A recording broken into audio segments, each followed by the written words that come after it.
development banks.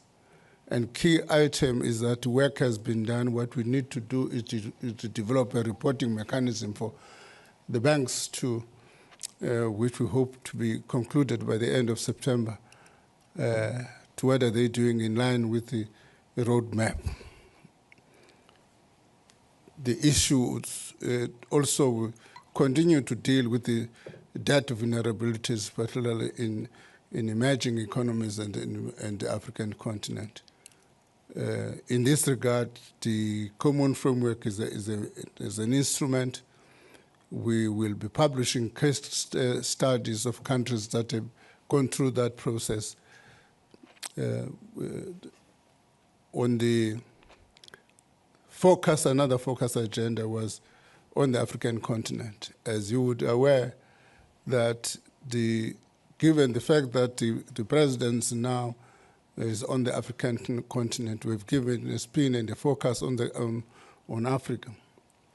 And then a key of those challenges that need to be done on the African continent, and deepening some of the institutional arrangements we've had, like the Compact with Africa, replenishing the African Development Fund, and generally, how do we deal with the cost of capital and access to capital for the African continent?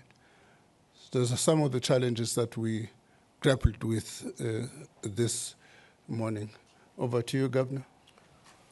There isn't much to add, Minister. Suffice to say that we did reflect on the current economic developments and the extent of the uncertainty that engulfed the financial markets as a result of the trade measures that had been taken with respect to the impact on trade and the response in the form of tariffs and what that actually meant for financial stability. There was a reflection on the benefits from globalization, and members were supporting an open, rules-based and transparent trading system with the World Trade Organizations at its core. There was also a big reflection that the current rules might have to be relooked so that you have a much fairer trade. There was also a reflection on the global imbalances, and that was strongly emphasized, and that we need to look at the root causes and review both the internal and global policies that intensify these imbalances and increased trade barriers and trade tensions that we had seen, and that the IMF should actually be playing a key role in assessing the country-specific policies. There was also a need to take immediate and coordinated efforts as needed to de-escalate and reduce the current volatility and uncertainty, and to provide policy clarity. Basically, uncertainty was seen as a tax without revenue, and that we cannot let the uncertainty become the new certainty. Actions with convictions and agency then became necessary. There was also a very strong view that the global financial system and financial markets have witnessed heightened volatility, but remained resilient, that the core of the global financial system remains resilient with adequate levels of capital and liquidity. Importantly, the regulatory reform agenda that we embarked on in the aftermath of the great financial crisis is bearing fruit and seems to have shielded the global financial system well, and that we must bid these reforms to continue to provide certainty with respect to that regulatory reform agenda. And clearly the economic developments and the economic situation that we are in poses different challenges to different countries. For the countries that have got fiscal space, that the fiscal space would have to be deployed to try and get demand going. But for those countries with no fiscal space, they are going to have to rebuild buffers. There was also a sense that the disinflation process that was embarked on in the aftermath of the great inflation of 2022 is slowing down, and in some respects might actually be reversed, which had led central banks to be cautious. But again, there is huge heterogeneity. There are central banks which are on target and or closer to their target. They have got the space to provide monetary accommodation. But there are central banks that are further away from targets where the disinflation process is also being slowed down, and that central banks would need to remain vigilant. And in a sense, those were the reflections on the global economy. As Minister Godongwana said, there isn't a chair statement or a communique, and these are just our takeaways from the discussions that we have had. Thank you very much, Governor and Minister. I'll take your questions. Can you please indicate right here in the front? A microphone will come to you.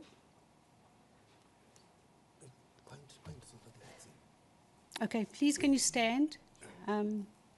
There's a microwave coming your way.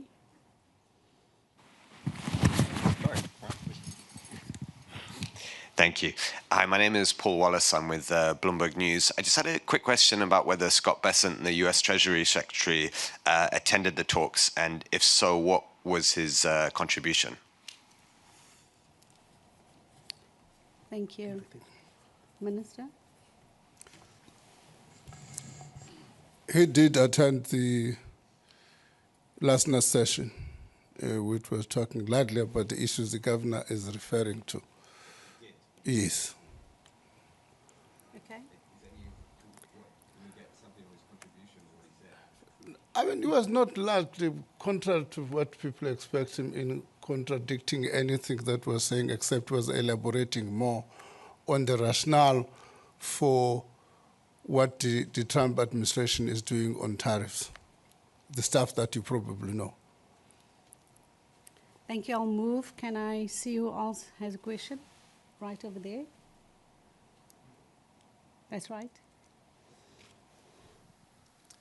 Thank you for taking my question. I'm Tsubasa Yamazaki from Kyodo News, Japan. I have a quick question. Given that the Trump administration's tariff hikes are expected to slow down the global economy, could you explain why you did not issue the joint statement and communique? Okay. Thank you. No, we took a conscious decision even before that if we don't issue a communique, the standard practice since Indonesia, after the Russian invasion of Ukraine, you will recall, there's been difficulty in the finance track to issue a communique since then. But the standard practice we've established is that in the absence of a communique, we issue a chairman's statement. In this regard, we took a decision as the presidency that in this particular session, we're not going to issue a chairman's statement. We'll do that in July. It has got nothing to do with We are working towards a communique in July. We hope that we come out with a communique. Yeah. If it doesn't happen, we might end up with a chairman's statement. Okay, I've got two hands over there, the one at the back. That's right. Thank you. My name is Sarah Paez. I'm with Tax Notes. My question is a two-part one, and it's for the finance minister. I was wondering, was there any discussion of the international tax architecture during this meeting, and what was the nature of that discussion? And then also, will the South Africa G20 presidency be focusing at all on international tax negotiations like the ones happening at the UN about the tax framework convention or the OECD? And will the presidency be reviving the taxation of the super rich proposal under the Brazilian G20 presidency? Thank you. No, in this part, we limited, as I indicated, our agenda was very limited for this specific session, and we didn't go into the detail of the tax arrangements. But as you are aware, via the OECD, the OECD has been providing technical advice on the, and some of the aspects of those tax agreements have been implemented by a number of countries. There is that process, but the United Nations has developed a second process. We are of the view that these processes must of necessity not compete but be complementary. And as a result, we are making a contribution to the UN process, and we will be part of the discussion in the Finance for Development in Spain. Thank you. I'll take one in the front. Thank you. My name is Sandra from Sina Finance of China. I wonder, in the midst of the U.S. tariff and retaliatory measure from other major economies, how has the meeting discussed on how the G20 countries will coordinate to safeguard the global trade, and also how to prevent the excessive volatility in the emerging market? Thank you. Basically, what you are having is that the negotiations that are taking place bilaterally, and it is very resource intensive. And there was a call that we should restore the multilateral system. And the multilateral system with respect to trade would have the World Trade Organization at the center of those negotiations. And you know, if we go back, we will realize that the last big agreement that was made with respect to trade was the Uruguay round, and it's more than 30 years ago. So since that had happened, a lot of things took place.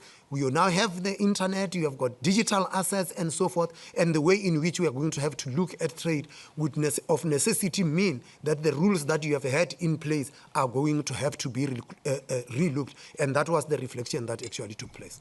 Thank you. In the center here. Hello, Daniel Davis, Agence France Presse. Thanks for taking my question. You spoke in your opening remarks about the need to de-escalate trade tensions and reduce the current volatility in the financial markets. I just wonder, could you give us some more insight into the nature of those conversations over the last couple of days, and what were the contributions on this topic from the United States and China specifically? Thank you.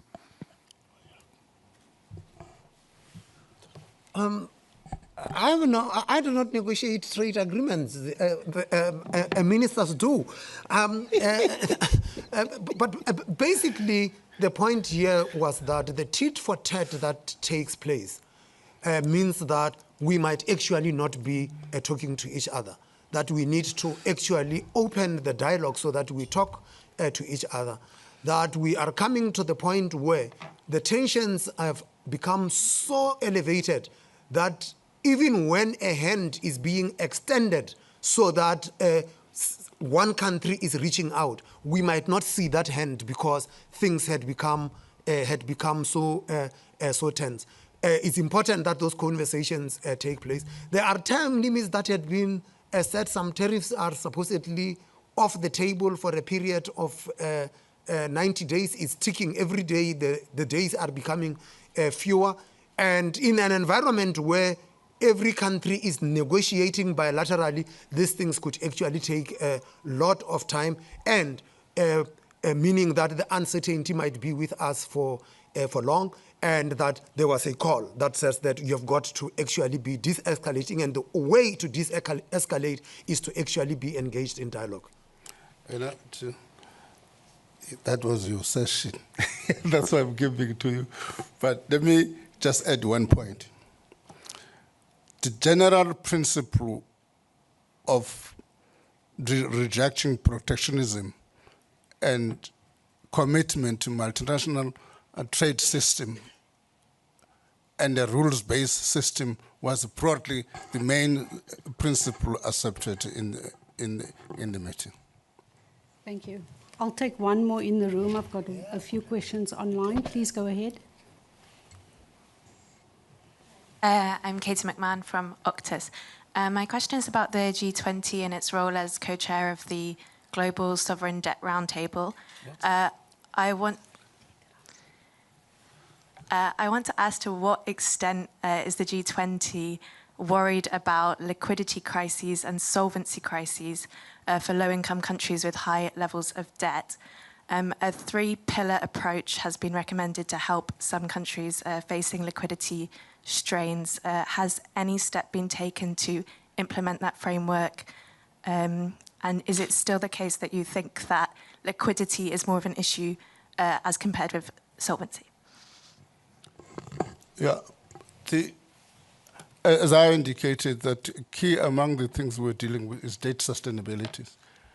And critical in that discussion is that a number of countries not only face that,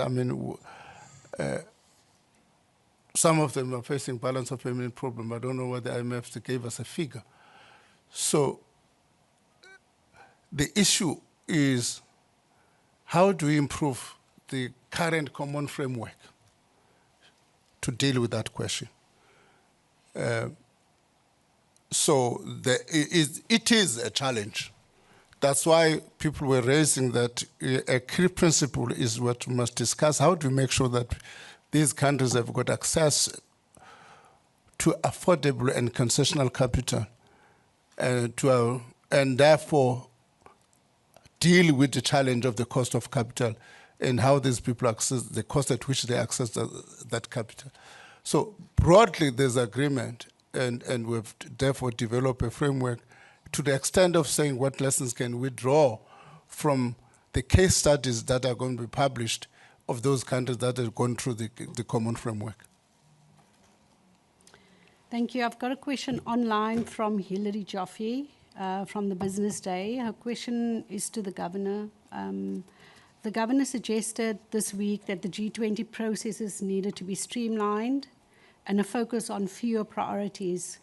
There was also a suggestion to separate the finance and the Sherpa tracks and possibly establish a permanent secretariat. Is there any traction with the proposals that you've put forward? What reforms to G20 processes have been discussed in the meeting, if at all? There is another question. Which is, okay.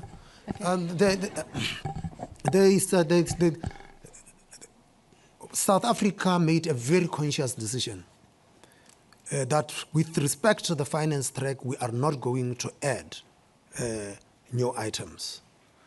And the reason was very simple. What happens with the G20 is that every presidency adds an item.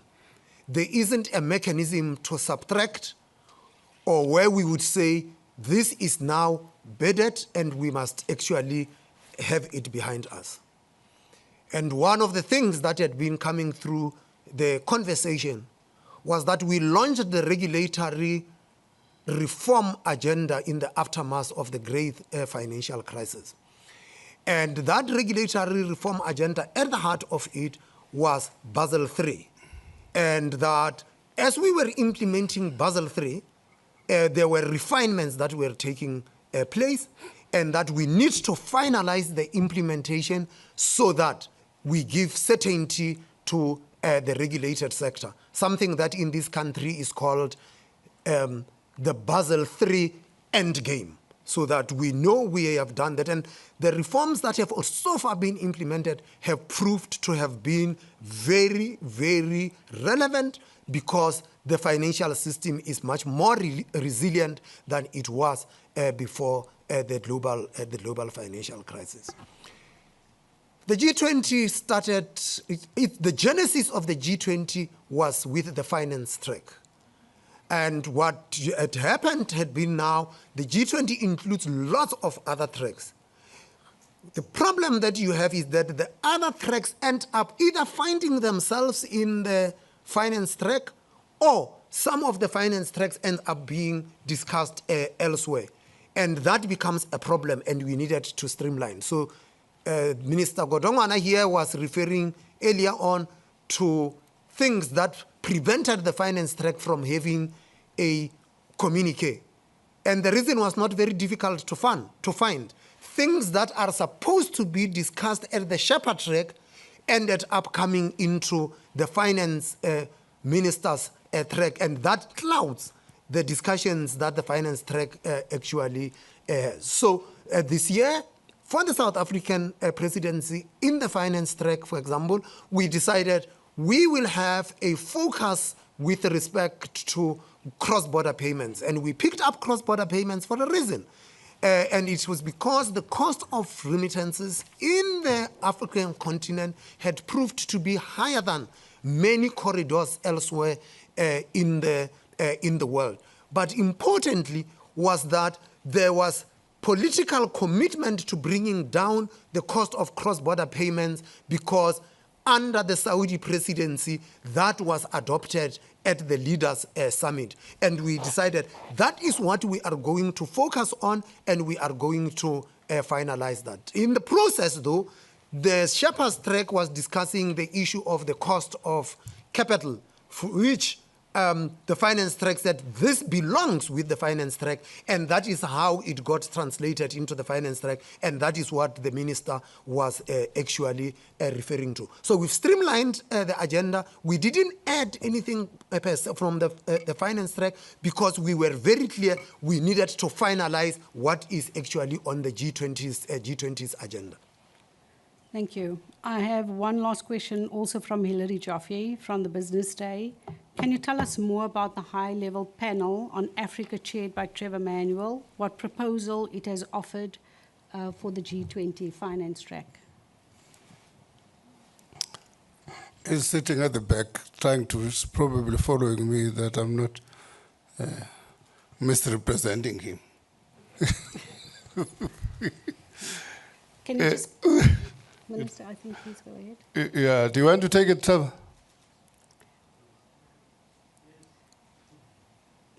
Yeah, he must take it. The chair of the panel. The chair of the panel, he must himself tell us what he's doing. Can I ask you to stand, please? Thank you very much. I was minding my own business, and Minister Godongwana thought that I should chair the panel in Africa.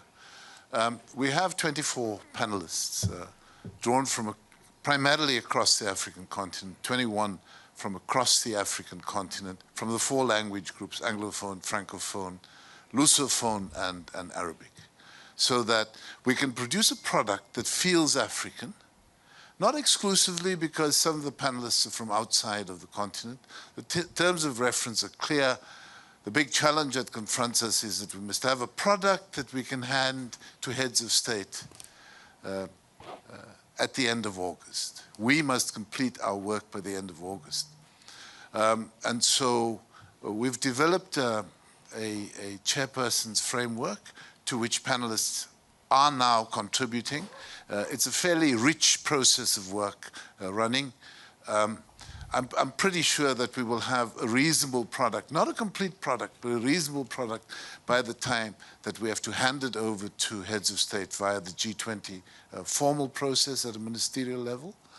And there is a sense amongst panelists who met last night that if the work, it's unlikely that the work will be concluded.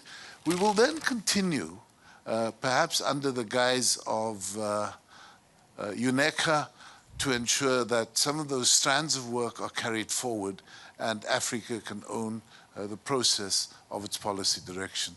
Many of the issues that were raised by the Governor and yourself, Minister, are included in the process, and we'd also probably take forward the World Bank theme on jobs as a fundamentally important issue going forward. Thank you.